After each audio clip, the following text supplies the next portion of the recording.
You found it. Your home for the best content on your favorite team, the Fighting Tigers of LSU. Do us a favor, subscribe to the channel, leave your comments below, and be sure to smash that like button. Well, LSU does not play a football game this weekend, but what a gigantic win for Brian Kelly, Brad Davis, and the LSU football program. If you have not yet heard, LSU has flipped five-star offensive tackle Weston Davis from the Aggies. Weston Davis, the number 18 overall prospect in the country, so a top 20 player at any position, the number 3 offensive tackle in the country, has flipped from your division rival to LSU. Let's get into a lot of the layers of significance with this, because it's big on many, many, many levels. Let's start first with the prospect himself. So Weston Davis, 6'5.5", he's 285. As I mentioned, ranked number 18 overall in the country by On3, where he is a 5-star.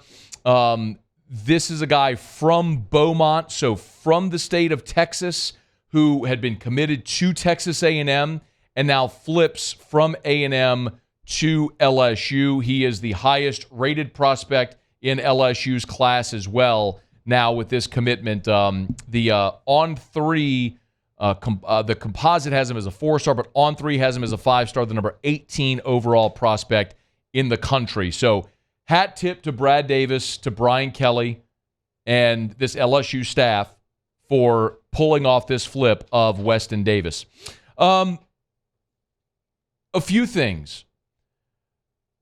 One of the things, I'm gonna sort of regurgitate this talking point, which has been something we've talked about a lot since Brian Kelly became the LSU head coach, which is the two positions more than any other during his time at Notre Dame that Brian Kelly pumped into the NFL were tight end and offensive line.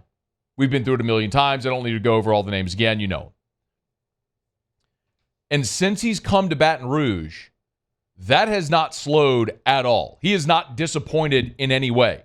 From getting Will Campbell and Emory Jones in that first class to getting Zalance Hurd and DJ Chester and now flipping Weston Davis, and they ain't done. It's not just that he's recruiting good linemen that they're developing. They're recruiting and getting elite 5-star blue chip talent and developing them.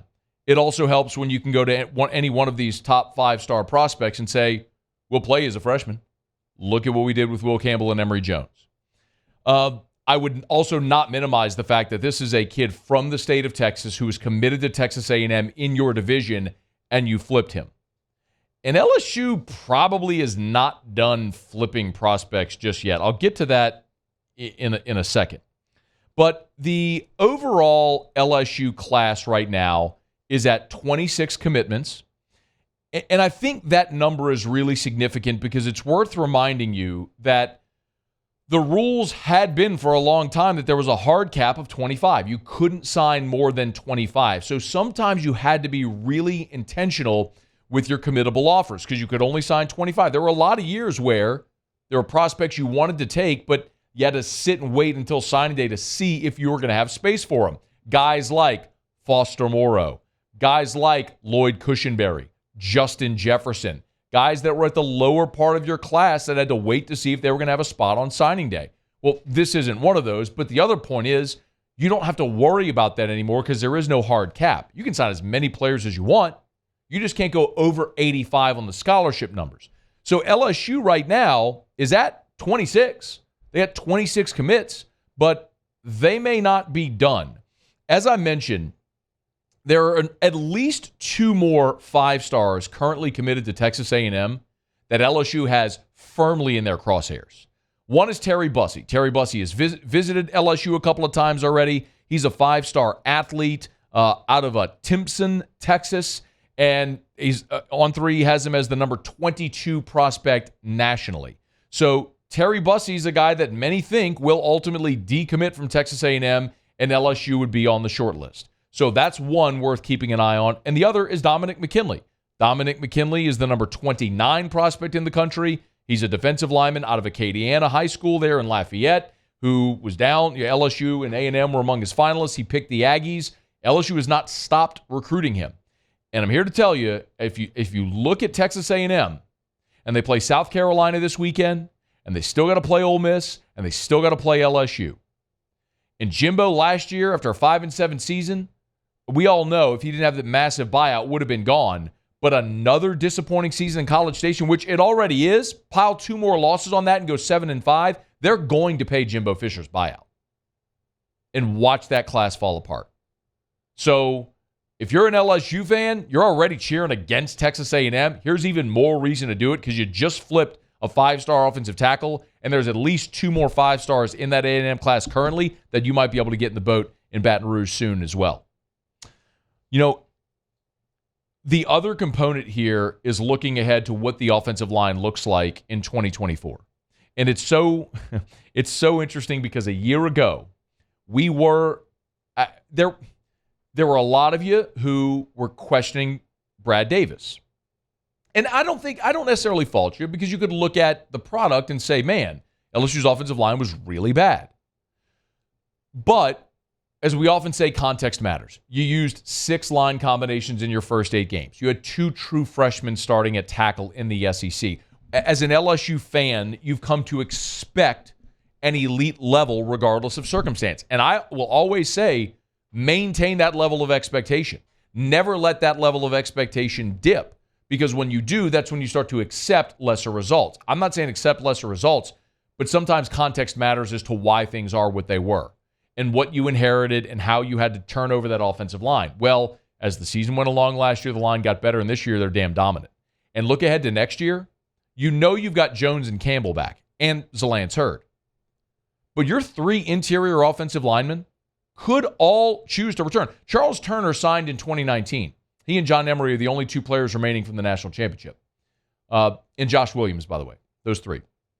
But Josh wasn't a scholarship player initially, is what I meant.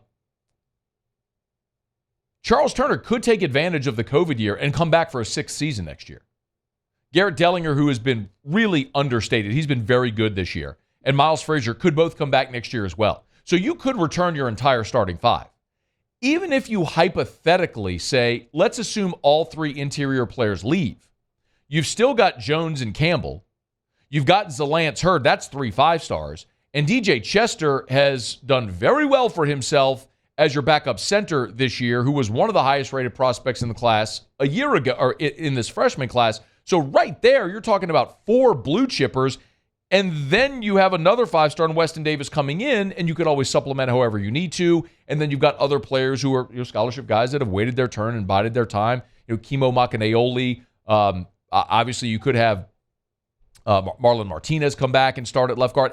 That's if you lose your interior. My point is, just pull back to the 10,000-foot view and look at this offensive line group and how rapidly they have gone from what they were in the season opener last year, where Garrett Dellinger was your starting center, to now they're one of the best lines in the entire country, and you are going to have 5-star blue chippers now at least through 2026.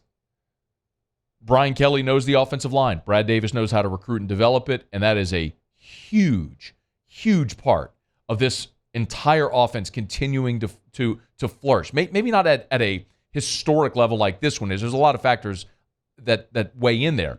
But consider what they have been able to do in 3 consecutive recruiting classes now in recruiting the offensive line. Blue chip 5-star talent on the offensive line. And you can see why Brian Kelly's reputation preceded him at this position.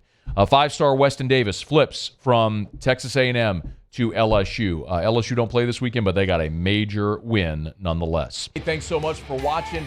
Please leave your comments. I love to interact. And be sure to hit the red subscribe button below.